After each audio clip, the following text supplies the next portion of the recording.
உலகை எழுப்பும் ஞாயிறு அங்கே குடியிருப்பான். அவன் ஆனை முகத்தனின் அடியவர் மனத்தில் ஒளியாய் வந்து கொலுவிருப்பான்.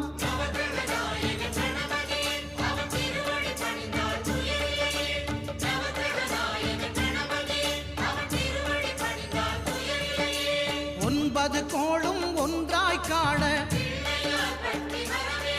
அங்கு கற்பகம் என்னும் கடவுளின் மெய்யில்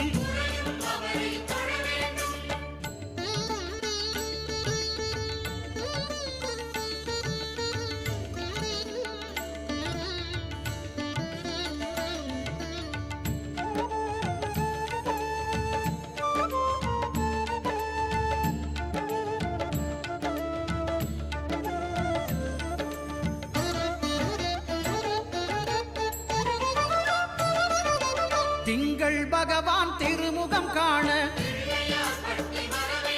அங்கு கற்பக பெருமான் தொப்புள்